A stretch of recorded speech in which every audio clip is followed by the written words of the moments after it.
장 13절로 20절 말씀 우리 서로 교대로 읽겠습니다.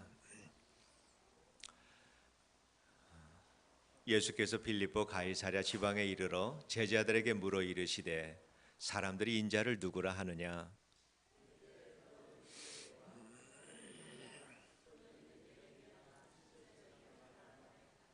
이르시되 너희는 나를 누구라 하느냐?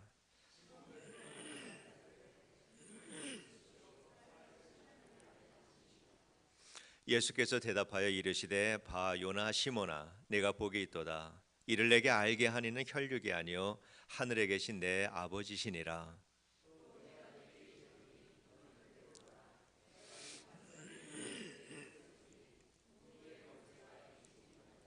내가 천국 열쇠를 내게 주리니 내가 땅에서 무엇이든지 매면 하늘에서도 매일 것이요 내가 땅에서 무엇이든지 풀면 하늘에서도 풀리리라 하시고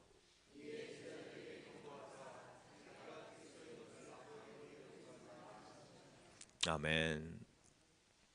저희 교회가 43년 전에 산타클라라 한인교회라고 하는 이름을 가지고 처음 개척이 되었습니다.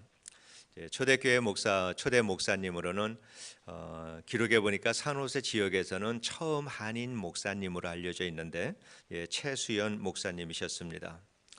이제 그로부터 43년이 지났습니다. 이제 43년이면은 이 지역에서는 이민교회로뿐만 아니라 한인 이민사회에서도 증인이 될 만한 긴 세월입니다.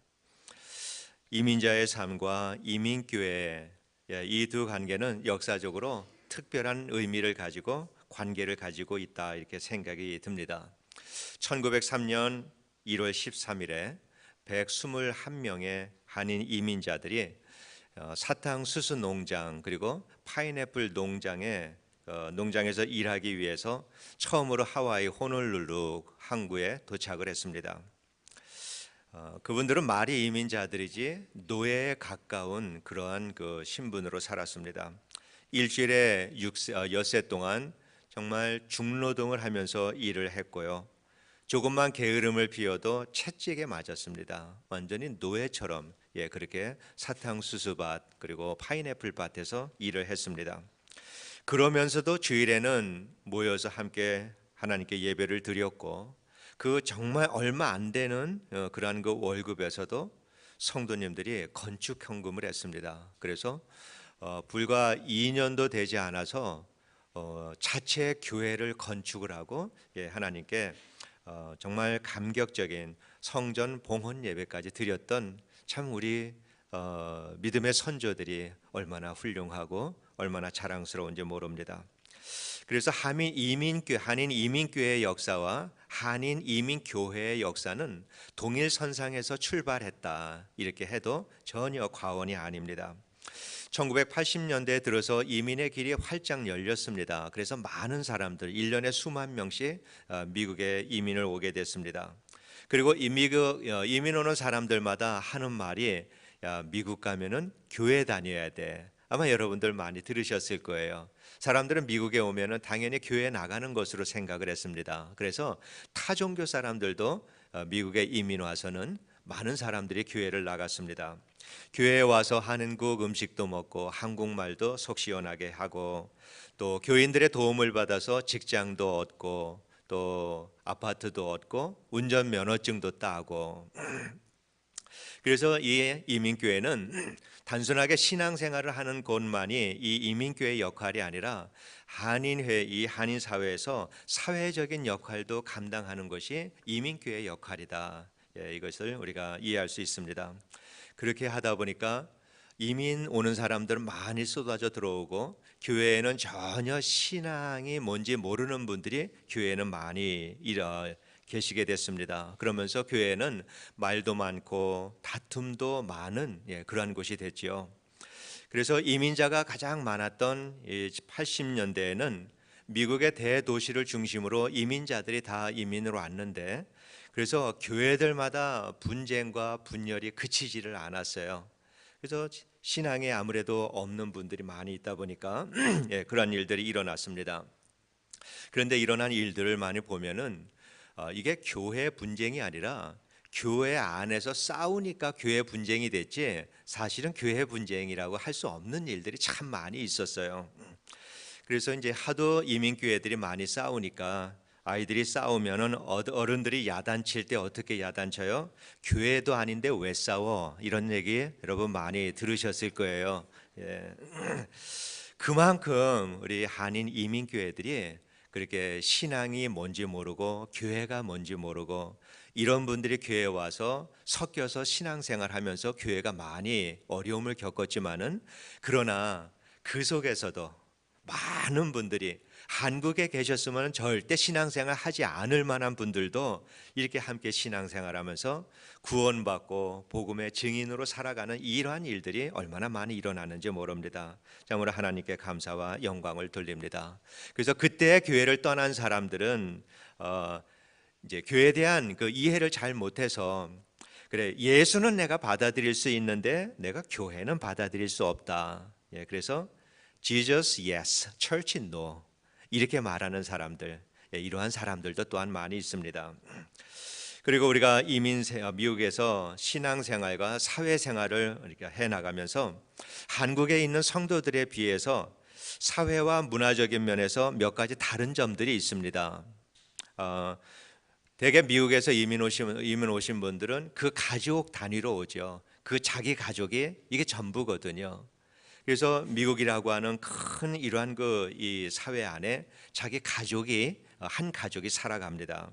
그렇게 살다 보니까 나와 민족이 다른 사람들하고는 그렇게 내가 관계 있다라고 생각을 안 하거든요. 언어도 다르죠. 문화도 다르지요. 그래서 우리가 신앙생활을 하면서도 타민족과는 좀 분리된 삶을 살아가는 것이 우리 이민 온 사람들입니다. 그래서 그 안에서도 나름대로 신앙을 지키려고 열심히 노력을 하면서 신앙이 점점 더 개인주의적인 성향을 가지게 되는 것, 이것이 이민자들에게 많이 볼 수 있는 그러한 일들입니다. 그래서 우리 이민 사회에서는 사회생활과 신앙생활이 분리되기에 참 좋은 그러한 이 조건들을 우리가 이민자들은 많이 가지고 있습니다. 그렇게 하다 보니까 몇 년이 지나도 함께 옆에서 일하는 다른 나라 사람인데 함께 직장에서 일하면서도 이게 몇 년이 지나도 이 사람이 교회를 나가는지 신앙생활을 하는지 어떤 종교를 가지고 있는지 이거조차도 알지 못하고 그저 함께 일하는 사람들, 이러한 경향들이 우리 이민 사회에서는 많이 있습니다. 그래서 이 사회적인 면을 우리가 본다면은 그리스도인으로서의 사명을 감당해야 되는데 한국에서 살아가는 신앙생활 하시는 분들보다 이러한 그 사회적인 영향력이나 영역은 우리가 상당히 좁은 편이다. 아마 여러분께서도 인정을 하시리라 이렇게 생각이 듭니다. 제가 여러 번 이렇게 말씀드리는 그 말 중에 내가 지금 서 있는 이곳이 주님의 부르심을 받은 곳이다라고 하는 참 중요한 말씀을 여러 번 드렸는데 그 말씀은 오늘 내가 살아가는 이 자리가 어떤 자리든지 어떤 환경에 있든지 지금 내 자리는 주님께서 나를 불러서 세워주신 자리다. 정말로 중요한 말씀입니다. 언어와 문화가 전혀 다른 사람들과 우리가 이렇게 섞여서 살아가고 있는데 그렇다라고 해서 우리에게 그리스도인으로서의 책임이 좀 덜어지는 걸까? 우리 교회가 이 다른 많은 민족들 가운데 같이 살아가는 그 한 가운데 교회가 놓여져 있는데 그러한 한인교회라고 해서 우리가 이 사회에 대한 그리스도인으로서 교회로서의 책임이 좀 우리가 덜해지는 건가? 전혀 그렇지 않다라고 하는 거예요. 예루살렘과 온 유대와 사마리아의 땅끝까지 이르러서 내 증인이 되라라고 주님께서 말씀을 하셨는데 이 주님의 명령 앞에서는 언어와 문화의 차이 때문에 주님 앞에 변명할 소지가 하나도 없다라고 하는 거죠. 주님, 나는 영어도 잘 못하는데요. 나는 중국어도 잘 못하고 내 이웃에는 인도 사람들이 많이 사는데 나는 인도 사람들하고 커뮤니케이션 할 수도 없고 또 멕시코 이런 중남미 사람들이 있는데 그 사람들 그 언어도 나는 할 줄 모릅니다. 그리고 그 사람들이 살아가는 삶의 방식이나 문화는 우리 한국, 우리 나 같은 사람하고는 아주 다른 그러한 문화 속에서 살아갑니다. 주님 앞에서는 이게 안 통한다고 하는 거예요. 그것 때문에 내가 그리스도인의 사명을 다하지 못한다는 것은 주님께 통하는 변명이 아니다라고 성경은 말합니다. 왜냐하면은 주님께서 우리를 구원하시고 세상에 보내셨는데, 주님께서 세상에 나가서 내가 세상을 다스리라라고 하시면서 다스릴 수 있는 무기, 이러한 도구를 우리에게 주셨습니다. 이 도구는, 주님이 주신 것은 문화보다 강하고 어떠한 문화보다 위에 있는 것이 주님께서 우리에게 주신 것이거든요. 그거는 우리 주님께서 십자가에 달려 돌아가시기 전에 제자들의 발을 다 씻겨 주셨습니다. 그러면서 주님께서는 몸소 겸손을 본으로 보여주셨습니다. 그리고 십자가에서 하나님께서는, 하나님이 우리를 얼마나 사랑하시는지, 또한 우리가 이웃에 대한 사랑이 어떤 종류와 어떤 색깔의 사랑이어야 하는지 우리 하나님께서는 십자가에서 그 사랑을 우리에게 잘 보여주셨습니다. 이 겸손과 사랑, 하나님 나라에서의 대단히 중요한 하나님 나라의 문화입니다. 겸손과 사랑 속에서 타고 들어오는 것이 평안입니다. 그래서 우리에게 우리 주님께서 세상에 나가서 복음을 전하라라고 하시면서 우리에게 주신 이 도구가, 세상을 다스릴 수 있는 도구가 주님께서 주신 것이 겸손과 사랑이다라고 하는 이 도구를 주셨는데, 이거는 어느 문화보다도 강하고 어느 문화 속에서도 그 문화 속을 침투해 들어갈 수가 있고 어느 문화보다도 그 위에 놓여져 있는 것이 하나님 나라의 문화, 그 겸손과 사랑이다라고 하는 것입니다. 그래서 주님께서는 그거를 가지고 세상 끝까지 가서 복음을 전하라라고 그렇게 말씀을 하셨습니다. 그리고 주님이 원하시는 교회는 세상의 자유와 평화와 그리고 정의를 위해서 교회는 존재해야 한다. 그렇기 때문에 가난한 사람들에게 복음을 전해서 그들이 좋은 소식을 전해 들을 수 있어야 되고, 포로된 자, 이 세상에 포로되어서 살아가는 이 사람들에게 자유함을 주어야 되고, 볼 수 없는 자들이 보게 되고, 그리고 세상에 눌리고 신음하며 살아가는 사람들에게 자유함을 주는 이 일을 주님께서는 우리 교회의 사명으로 주셨다. 그렇게 우리가 이해를 하고 있습니다. 그런데 오늘날의 교회의 모습들을 우리가 볼 때, 교회는 세상 끝으로 달려가지 않으면서 마치 이미 교회가 승리한 것처럼 교회 안에서 사람들이 행복과 만족을 누리는 것이 현대 교회의 모습은 아닌가, 이런 생각이 듭니다. 분명한 사실은 오늘날의 이 교회는 성경에서 주님이 말씀하시는 그 교회와는 좀 거리감이 많은 교회다. 우리가 한 세대 전에 우리들이 다니던, 그때 교회 다니시던 분이라고 그러면은 한 세대 전에 그 교회의 모습을 생각해 볼 때 불과 한 세대 만에 교회가 얼마나 하나님으로부터 멀어졌는지 우리는 쉽게 알 수가 있습니다. 그렇게 하나님으로부터 멀어진 교회는 세상 사람들도 외면합니다. 세상 사람들이 교회를 늘 주시를 하고 있습니다. 왜냐? 교회는 세상의 한 가운데 놓여져 있기 때문에 교회와 세상이 서로 반목하고 또 독립되어서 살아갈 수는 없는 거거든요. 그래서 교회가 세상을 변화시키지 못하면 그걸로 끝나는 것이 아니라 세상의 교회를 변질시킵니다. 이거는 어쩔 수가 없는 거예요. 교회가 세상을 다스리지 못하면 세상의 교회를 다스립니다. 이 일 때문에 오늘의 이 교회가 불과 한 세대 전에 비해서만 하더라도 이렇게 교회가 많이 이렇게 교회에 타락해 가는 그 모습을 우리가 볼 수가 있습니다. 무신론자인 니체, 여러분 많이 아실 겁니다. 이 니체가 이런 말을 합니다. 나로 하여금 자신들의 구원자를 믿게 하려면 그들은 나보다 더 나은 노래를 불러야 하며, 예수를 믿는 사람들은 지금보다 더 구원받은 사람처럼 보여야 할 것이다. 기독교가 정의와 자유와 평화의 종교라고 한다면은 볼 수 있어야 한다라고 하는 거고, 또 반면에 그러한 것을 지금 교회에서 볼 수 없다라고 하는 것을 말하는 말이다, 이렇게 생각을 합니다. 우리가 오늘 창립주의를 맞게 되었는데 창립주의를 맞아서 우리가 한번 생각하기 원하는 것은 주님께서 우리에게 교회를 주셨는데 왜 주셨을까? 주신 목적이 무엇일까?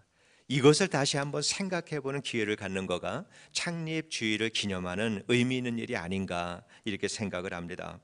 주님의 침례교회와 우리 한빛교회 지난 1년 전에 두 교회가 연합을 하면서 인간적으로 염려를 했고 또 한편으로는 기대를 하고 또 그러면서도 우리가 기도하면서 이것이 성령의 역사하심이다라고 하는 확신을 가지고 서로 연합을 했습니다. 그리고 두 교회가 연합을 해서 정말 주님의 사랑 안에서 서로 배려하는 마음, 서로 양보하는 이러한 마음을 가지고 교회가 여기까지 왔습니다. 그렇기 때문에 다른 어느 교회들이 서로 연합을 할 때 있었던 많은 어려움들과 분란, 아마 제 기억에는 그러한 일들이 없었던 것 같아요. 그러면서 참 1년이다라고 하는 짧은 시간 안에서 이렇게 평화스럽게 우리가 좋은 연합을 이루어 왔습니다. 특별히 연세가 많으신 우리 어르신들 이렇게 말씀하시면서 얼굴에는 또 편안함이 있고 그래서 말씀하시면서 주일날 교회 가는 게 참 좋아라고 말씀하시는 그 말씀을 들으면 참 감사합니다. 정말 여러분 우리 연세 드신 분들이 주일날이 오기를 기다려져서 이렇게 함께 주님께 예배를 드리고 그래서 그것이 참 좋다 이러한 고백을 하실 때 너무나도 주님께 감사를 드립니다. 그런데 우리는 우리를 연합하게 하신 주님의 뜻은 과연 무엇일까? 이 질문은 우리가 멈추지 말아야 할 줄로 압니다. 주님께서 베풀어 주신 그 은혜 때문에 우리가 이렇게 잘 평화스럽게 행복하게 잘 살고 있는데 우리가 이 신앙생활을 이 교회에서 신앙생활을 하는 이 모든 내용들을 볼 때 이것이 주님께서 우리를 연합하게 하신 일일까? 이거를 우리가 생각을 해야 할 줄로 압니다. 우리 주님께서 본문에 보면은 제자들을 데리고 빌립보 가이사랴라고 하는 이방인 도시로 갔습니다. 그곳은 하나님을 섬기는 사람들이 아닙니다. 우상을 많이 섬기는 곳이고 아름다운 건물들이 많은 곳이고 문명이 발달한 사치스러운 도시가 가이사랴 빌립보입니다. 그런데 왜 주님께서는 그곳으로 제자들을 데리고 갔을까? 그리고 이 마태복음 16장 16절 그 중심으로 있는 그 말씀이 얼마나 중요한 신앙의 고백이다라고 하는 것을 아는데 그 고백을 하필이면 그렇게 우상들이 들끓는 가이사랴 빌립보 지역에서 이 고백을 하는 것을 성경은 남겼을까? 그 이유는 모르지만은 그러나 그 가이사랴 빌립보의 환경을 볼 때 어느 도시보다도 미국의 이 지역이 가장 많이 그렇게 닮지 않았을까? 풍요롭고 그러면서도 하나님을 어느 도시보다도 하나님을 믿는 사람들의 비율이 많이 떨어지고 그래서 가이사랴 빌립보 지역에서 신앙 고백을 했던 그 신앙 고백이 어쩌면 그 제자들에게 물으셨던 그 질문이 우리들에게는 더욱더 마음에 다가오는 질문이 아닐까 이렇게 생각이 듭니다. 주님께서 제자들에게 질문을 하죠. 사람들이 나를 누구라고 하느냐? 그러니까 제자들이 그동안은 이렇게 떠돌아다니는 그 소문대로 주님께 말씀을 드립니다. 더러는 세례 요한, 더러는 엘리야, 어떤 이는 예레미야나 선지자 중에 한 사람이다. 사람들이 그렇게 얘기를 합니다. 그러니까 주님께서 다시 물으시죠. 그러면 너희는 나를 누구라고 생각하느냐? 베드로가 또 결연히 대답을 합니다. 주는 그리스도시요 살아계신 하나님의 아들이시니이다. 주님의 마음에 그것이 굉장히 흡족했던 것 같아요. 그리스도는 기름 부은 자입니다. 그래서 하나님의 일을 위해서 하나님께서 선택한 하나님의 종을 말하죠. 그래서 하나님께서 성령으로 기름을 부으시고 그래서 이 땅에서 하나님의 뜻을 이루기 위해서 하나님이 보내신 사람, 이것이 그리스도입니다. 그 그리스도가 어떤 일을 해야 할 것인가라고 하는 것에 대해서는 이사야가 이미 예언을 해 두셨고 그거를 주님께서 다시 누가복음에서 인용을 해서 이렇게 말씀을 하십니다. 누가복음 4장 18절로 19절 말씀에 주의 성령이 내게 임하셨으니 이는 가난한 자에게 복음을 전하게 하시려고 내게 기름을 부으시고 나를 보내사 포로된 자에게 자유를, 눈먼 자에게 다시 보게 함을 전파하며 눌린 자를 자유롭게 하고 주의 은혜의 해를 전파하게 하려 하심이라 하였더라. 이렇게 주님이 말씀을 하십니다. 하나님의 아들이다라고 할 때 그 하나님의 아들이 말하고 있는 것은 우리 주님의 신성을 말하고 또 하나님과 하나 되신 하나님의 본체라고 하는 것이 하나님의 아들이 포함하는 의미입니다. 그리고 또 하나님의 아들이다라고 얘기할 때는 하나님 나라의 모든 것들을 상속받은 자라고 하는 것을 우리가 알고 있죠. 그러면서 우리 주님께서 부활하셨을 때 우리 하나님께서 주님께 하늘과 땅의 모든 권세를 주님 앞에 다 주셨는데 우리 주님께서는 그 하늘과 땅에 속한 모든 권세를 위임을 해주셨는데 어디에 위임을 해주셨는가? 교회에다가 위임을 해주셨습니다. 그래서 주는 그리스도시요 살아계신 하나님의 아들이다라고 하는 이 의미 속에서는 이 땅에 이 교회가 복음을 전해서 사람들을 구원하고 그들에게 하나님의 나라를 주기 위해서 오신 그 예수 그리스도가 바로 그리스도시고 하나님 나라에 속한 모든 것들을 이 땅에 보내주셔서 이 땅에 주셔서 사람들로 하여금 그 하나님의 나라를 즐거워하고 그 누리며 살아갈 수 있도록 우리 주님께서는 이 땅에 오셨다라고 하는 것을 또한 의미를 합니다. 그래서 교회가 할 일은 예수 그리스도께서 십자가의 죽으심으로 얻게 된 그 구원의 효력을 많은 사람들에게 전하는 것, 그리고 그 사람들이 이 땅에 살아가면서 세상에 눌리지 않고 자유스럽게 행복하게 만족스럽게 살아갈 수 있도록 하는 거가 교회가 가진 사명이다, 이것을 말합니다. 주님께서는 베드로의 그 고백 후에 내가 교회를 그 위에 세우겠다라고 말씀을 하시면서 음부의 권세가 이기지 못하리라라고 말씀을 하십니다. 교회는 본질적으로 음부의 권세가 있는 세상으로 복음을 들고 이 세상으로 나가게 되어 있습니다. 그래서 그 음부의 권세가 있는 그곳에 나가서 그 권세를 깨뜨리고 그 권세에 눌려 살아가는 사람들을 자유하게 하는 것, 이것이 교회가 가지고 있는 본질적인 그러한 사명입니다.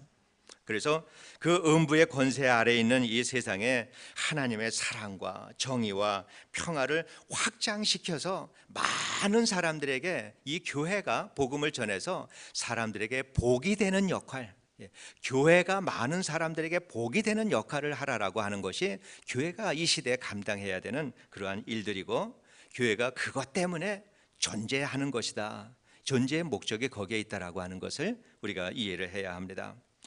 우리는 다시 한번 주님이 베드로에게 물었던 그 질문 앞에 서기를 원합니다.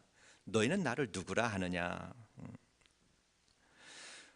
우리 교회는 이 질문 앞에서 우리는 바르게 대답을 할 수 있어야 합니다. 우리가 하는 이 모든 일들을 돌아보면서 우리가 주님께서 물어보실 때 네, 우리는 주님이 이러한 분이다라고 하는 것을 대답을 해야 합니다. 그래서 주님은 우리를 화목하게 하시는 분입니다. 우리에게 복을 주시는 분입니다. 우리의 예배를 받으시는 분이십니다. 또 우리의 교제 가운데 주님께서 임재하시는 분이십니다. 정말 우리의 역할 속에 우리 가운데서 주님은 어떤 역할을 하고 계시는가? 너는 나를 누구라고 생각하느냐라고 하는 주님의 이 질문에 대해서 우리는 우리들의 신앙 고백을 해야 되거든요. 우리 교회의 신앙 고백을 해야 합니다. 정말 우리 교회는 주님을 어떤 분으로 알고 주님이 원하시는 교회를 만들어가고 있는가? 정말 우리를 주님께서 하나 되게 하셨는데, 두 교회를 하나로 연합하도록 주님께서 하셨는데, 그렇게 하신 주님의 목적을 우리는 잘 이루어가고 있는가? 우리 주님께서는 교회에게 세상에 복이 되라라고 우리에게 교회를 주셨습니다. 그런데 현대 교회는 세상에 복이 되기보다는 교회가 복을 받는 일에 훨씬 더 관심이 많습니다. 우리 주님께서는 우리에게 많은 사람들에게 복이 되라라고 우리를 구원하시고 세상에 보내셨는데, 우리의 관심은 주님의 관심이 아니라 우리는 우리가 복을 받기를 원하는 것이 우리들의 마음입니다.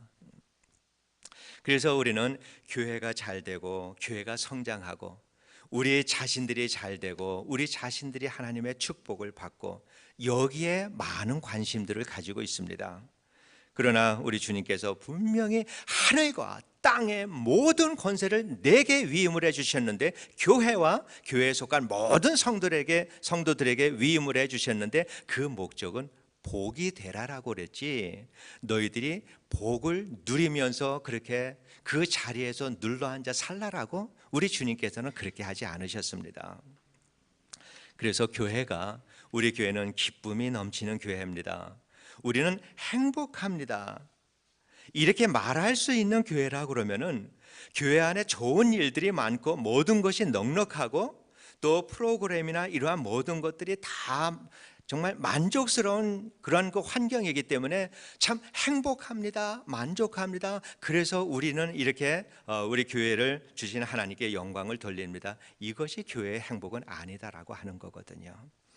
교회에서 우리가 기쁠 수 있다면은 하나님을 알지 못한 사람들이 하나님을 알아가고, 구원받지 못한 사람들이 구원을 받고, 위로받지 못한 사람들이 위로받게 되고, 고통당하는 사람들이 우리를 통해서 그들이 고통에서 벗어나게 되고, 이러한 일들이 우리를 통해서, 우리 교회를 통해서 끊임없이 교회 밖에 있는 사람들에게 전하여질 때, 이러한 사람들이 하나님을 알아가고 하나님 앞에 서서 도움을 얻는 사람들이 되어져 가고, 이러한 일들을 바라보면서 교회는 기뻐해야 된다. 이것이 교회의 참 기쁨이다라고 하는 것을 우리가 이해할 수 있게 되기를 원합니다.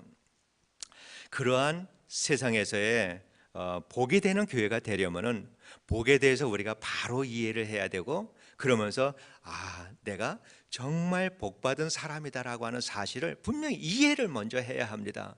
내 안에 복이 없는데 어떻게 우리가 다른 사람들에게 복이 될 수가 있겠어요? 우리 그리스도인의 복은 주님이 나와 함께 하신다라고 하는 이 사실보다 더 큰 복은 없습니다. 천지를 지으신 그분, 모든 것을 다스리시는 그분, 그리고 그분께서 약속하신 것이 내가 너와 항상 함께 하리라 라고 약속을 하셨는데, 그분이 나의 복이 되는 이 복보다 더 큰 복이 어디 있는가? 그리고 또 한 가지 더, 하나님의 아들이다라면은 하나님의 모든 것을 상속받은 자입니다. 그 아들이 나와 함께 하신다라고 하는 거예요. 그래서 이전에 내가 하나님을 알지 못했을 때는 내가 누릴 수 없었던 하늘나라의 평강과 기쁨과 소망과 이러한 그 하나님의 나라의 것들이 작지만은 나의 믿음이라고 하는 통로를 통해서 이전에 누리지 못하는 그 하나님의 나라의 것이 그 통로를 통해서 내 삶 속으로 스며들어오는 것, 이것이 믿음의 생활인데, 그 하나님이 그 주님이 나와 함께 한다라고 하는 이 사실보다 더 큰 복이 어디에 있겠는가? 여러분 믿으시죠? 그리스도보다 더 큰 복이 어디 있겠어요? 그분이 나와 함께 하신다라고 하는 그 큰 복보다 우리는 없지요. 이러한 확신을 가지고 우리가 세상에 나갈 때 우리는 세상 사람들에게 줄 것이 있는 거예요. 우리는 세상 사람들에게 줄 때 한 끼 배불리 먹고 말 수 있는 이러한 것들을 주는 것이 아니라 내가 아는 영원한 것, 이거를 세상에서 주어야 되는데, 그러기 위해서는 내 안에 줄 것이 있어야 된다라고 하는 말씀입니다. 어릴 적에 저희 동네에 그 뒷산 쪽에 큰 저수지가 있었어요. 한 번은 오랫동안 그 저수지에 가뭄이 들었습니다. 완전히 말랐어요. 그래서 바닥이 드러나고, 그래서 군데군데 물 웅덩이들이 조금 남아 있을 정도입니다. 근데 저수지에는 고기들이 많잖아요. 수초가 많아서. 그렇게 하다 보니까 그 조그만 웅덩이 물 모인 데에 고기가 그냥 바글바글하게 있어요. 그래서 양동이 가져가고 그냥 퍼오면 돼요, 고기를. 그럴 정도로 고기가 많았습니다. 있어야 할 물이 없는 곳에는 거기에는 죽음이 있어요. 그 저수지에는 물이 있어야 되는데 물이 없다 보니까 그 안에서 생명이 있는 것들이 죽어가는 거예요. 농사를 지을 때 가장 이상적인 것은 무엇일까? 그거는 저수지에 물이 그득히 차여져 있고 그 차여진 물이 수문을 통해서 계속 흘러나가는 그 물로 농사를 지을 때 농사꾼들은 걱정이 없습니다. 그렇게 흘러 넘치는 곳으로 농사를 지을 때 그 해는 분명히 풍년이다, 이렇게 생각이 듭니다. 교회는 예수로 차고 넘치는 것이 교회가 되어져야 돼요. 교회는 그래서 세상에 흘려보낼 것이 있어야 합니다. 그런데 우리가 세상에 보낼 수 있을 만한 그러한 예수의 것들이 우리가 가지고 있지 않다면 우리는 세상을 변화시키지 못하거든요. 그러면서 우리 안에 있어야 될 것들이 죽어가는 거예요. 그래서 우리 안에는 예수로 넘쳐야 되고 예수가 넘쳐서 흘러나는 것으로 세상을 변화시킬 수 있도록 우리는 그 일로 부름받은 사람들이다. 우리가 그렇게 우리는 이해를 해야 합니다. 우리 교회는 예수님 대신에 세상에 존재하는 것이 이게 교회예요.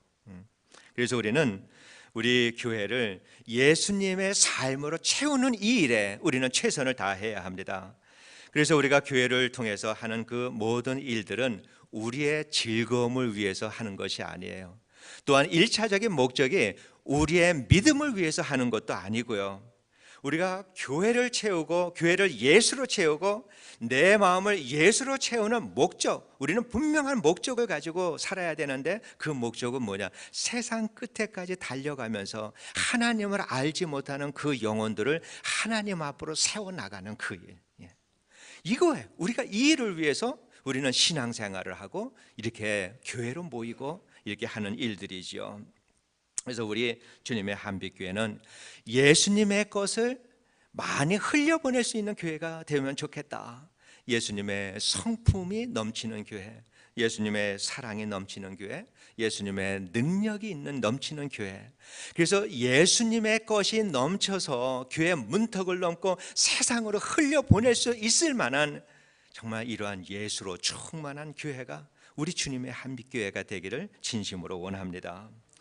그래서 우리는 교회에 있을 때 항상 밖을 바라보아야 해요. 우리가 밖을 바라보면서 저 밖에 있는 사람들에게 내가 복이 되어야 되고요.